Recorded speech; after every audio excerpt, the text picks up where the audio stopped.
you move, you switch jobs. Like you always get this like either like remorse or like you get like a feeling of like holy crap, like I'm so glad I did this. And I swear to God, every story, every tweet, story, news report, uh, newspaper article, blog posting I read about Austin, every single one, I come out at the end of it, I'm like I'm freaking so glad I moved away from that stupid shithole of a city. Like I'm so glad I got out of there when I did. Hmm. Like it goes downhill so fast at that town. Wow. Uh, Yeah. Well, and I and like the. and if you're listening and you were contemplating a move to Austin, there's plenty of really nice areas that are within 30 minutes or an hour of Austin that you can move to. That this thing doesn't have these repetitive. I don't even know what you call them besides cluster and then a bad word, but these repetitive problems don't happen at, and then you can go to Austin if you absolutely have to. So I'm not so much dissing Texas as I'm just dissing the city of not even really dissing Travis County, although it is extremely progressive, but just the city of Austin specifically. Don't move there. Don't go there. Well, we in our house we refer to Austin, and I love Texas, and I love the people of Texas, but we call Austin The People's Berkeley for Republic carnivores. of Travis County?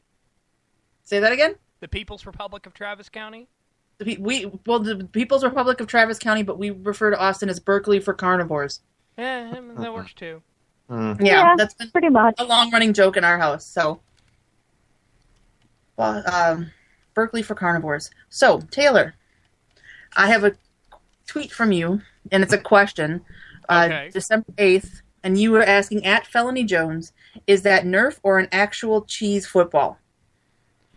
Yeah, I'll tell you Remember- exactly what it was. She posted. Taylor's tweets are so controversial. I mean, I was thinking you were going to talk about the one today where I told Ryan Garbutt to stop doing bad things. No. And I figured you would say it because his name is Garbutt. Anyway. No. No, I wanted to go with the Nerf football one. Okay, well, Felony Jones posted a picture of a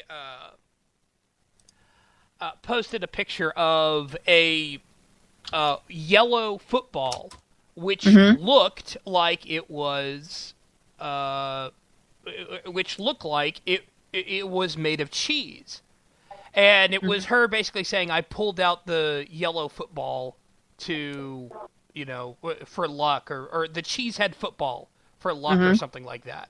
Yeah. And so that's why I was asking if that was an actual, cheesehead football. I mean, if you look at it, and I'll post a picture of the I'll link to the tweet. Yeah. I'll link to the tweet. It looks like a football made of cheese.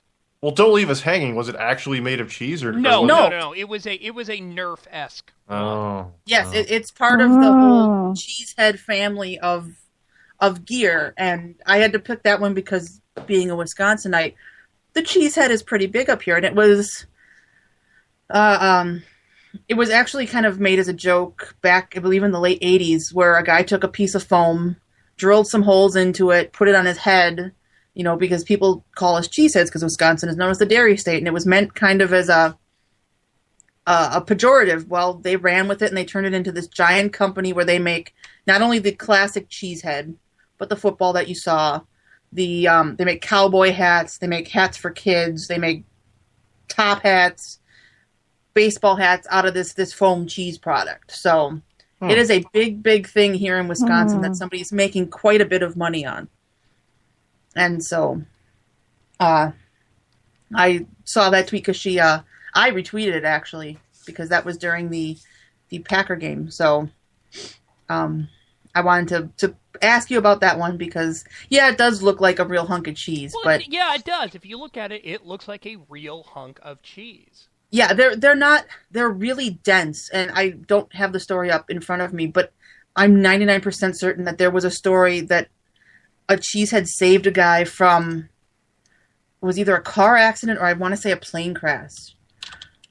Saves man in plane crash. There we go. I was just thinking the opposite. I was thinking it needs a disclaimer because someone's going to try to eat it and choke to death when they realize it's actually a Nerf. No, this is from Oh, God, please. 1995. Shush. I mean, Schumer might get an idea. Sorry. I was also Sorry. I was also Sorry. hoping that here's one that I would have picked as a better one than that. No, well, Taylor, that might be the one I'm about to say. So just okay. Yeah, since well, All right, since I didn't know you had one for that me either. segue- So okay, never mind. Sean, we'll let you go. I know Taylor. This is about the most controversial thing I've ever seen Taylor say, by the way. So I just want to throw that out there first. This is the best I could come up with, especially on limited time. But Taylor, yeah, you leave a lot to be desired on Twitter, if I'm being honest. But on He really December does. 9th, on the 9th of this month, you tweeted 48 consecutive knife emojis, followed by 15 consecutive bomb emojis. And then you typed, quote, "That's all." That was I usually pick 2 or 3 tweets for defend your tweet in case somebody grabs it. That was one of the ones that I was also going to ask him about. That's hysterical. I unfortunately cannot defend that because it would discuss my job. Well, okay, I'll just put it this way. Let's just say somebody, You're saying it's about your job. yeah, and You wanna- somebody you wanna and several You want people to at stab work did. people and bomb your job. Several people at work. No, I do not want to bomb. No. Oh, okay. But I Okay. may or may not have said. No, actually, I'm not going to say that because then people will think I'm being serious, and I'm not. So I'm not going to. I won't say that. Okay, wait. I have one. This you tweeted this, I guess, yesterday, a day ago. It says, "I've burned myself putting a hand in the oven. It happens." Yeah. Yeah, Yeah. Taylor's a huge Who- cannibal. Did you not know that? Whose hand are you putting in the oven? It was actually my hand. Oh, okay, yeah. Because I'm reading this going, it was just a little odd. And then, Venkman got raped by an elliptical. Really? What? At least I wasn't putting a hand in the oven, all right? Exactly. I'm just saying. Yeah, Venkman tweeted, "I just got raped by an elliptical. I'd like my own Rolling Stone article, please." Yeah. You would think they're all like nice and like, you're like, "Oh, it's what's it called? Like low impact or whatever." You're like, "It's low impact. It's not as hard as jogging." And I've already been jogging for a year, and I'm like, "All right, I'll try this stupid thing out." And the person there is like, "Oh, do interval training. It's the hardest." And I'm like, like whatever, I'll do your stupid interval. So I hit interval and I start doing it. And I was not mentally prepared for what happened. And Yeah. Got raped by an elliptical, which really I gotta say the mental picture was not pleasant. And Rolling Stone has not contacted me yet, much to my Maybe if you're, I don't know, you should have, instead of Sean, you should have gone with, like, I don't know, Amy or Heather or Stacy or Shauna or something. yeah, like Shauna. There you go. Yeah. No, but my favorite Or Khaki. defended. That could be a girl's name. Yeah, a really messed up girl, maybe, but yeah. Yeah. But my favorite Defender tweet is Amy's, where she tweets this lovely picture of this bottle of some, I don't know, peach daiquiri alcohol, and says, "Testing the theory of you get what you pay for." And I think the discount sticker on this says 99 cents. Yes, Ooh. the discount sticker said 99 cents.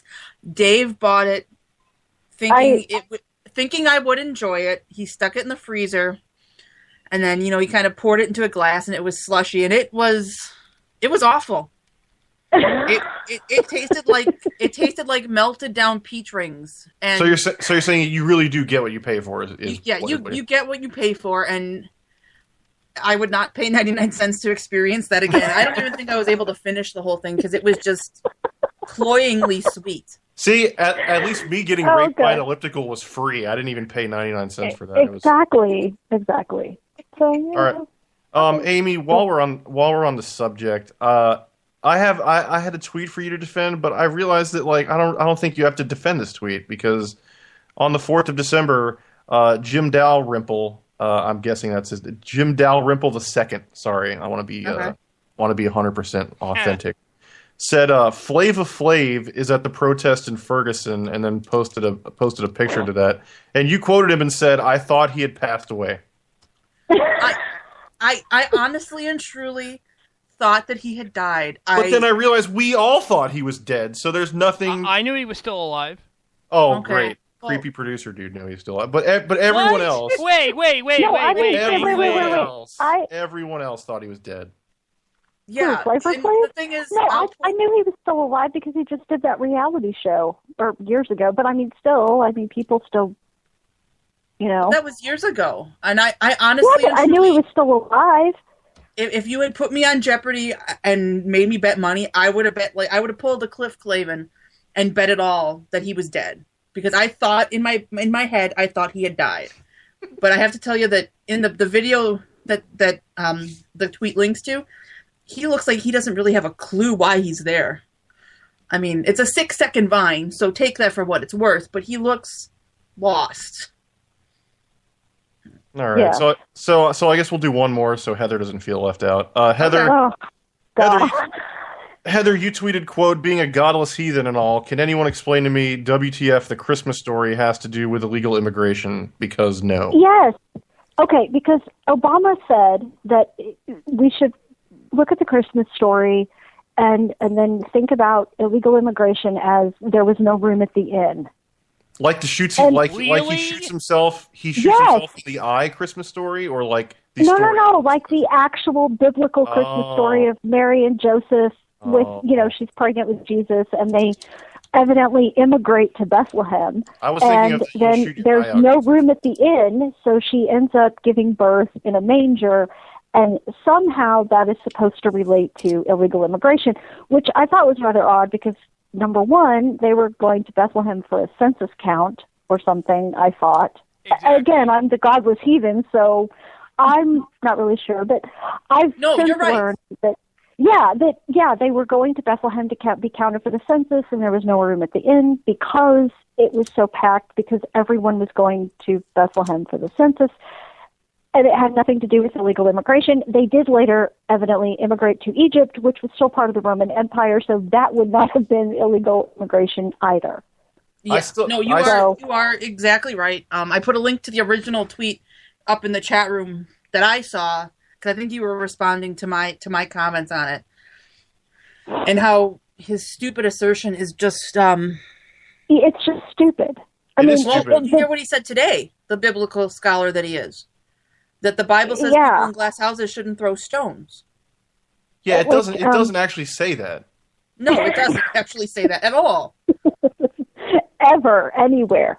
And Yeah. for the record, Ever. I still think losing an eye is a closer metaphor to illegal immigration than the actual Christmas story, for what it's worth. Yeah, but pretty much. But my point was, I'm a godless heathen atheist, and even I knew that this was really stupid. So I'm not sure how our super smart president didn't get that. It was really confusing. Yeah, but honestly and truly, I think he says these things thinking it'll make him sound good, and like he backhandedly is kind of lecturing conservatives because we're all bitter Bible gun lovers, but. And that was kind of my other point, was because Oliver Willis had tweeted something just like an hour before I saw this tweet, something along the lines of, conservatives use the Bible about it's a Rick Perry quote, or Rick Perry talking about how, God hates poor people or something. Mm-hmm. And I'm like, it doesn't say that. That's not what he meant.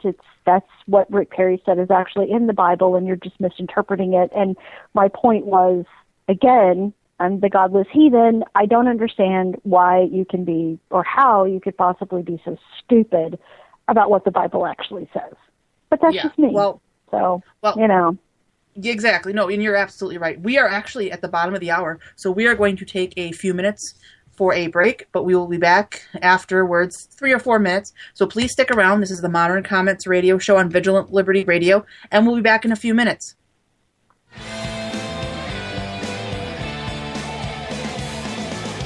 Hi, this is Doug Mataconis. Be sure to join Jess Shaw and me at 9 p.m. Eastern on Thursdays for Politters Radio here on Vigilant Liberty Radio. It's not as much about the politics, but about the people behind the politics. That's Polliters Radio, Thursdays, 9 p.m. Eastern on Vigilant Liberty.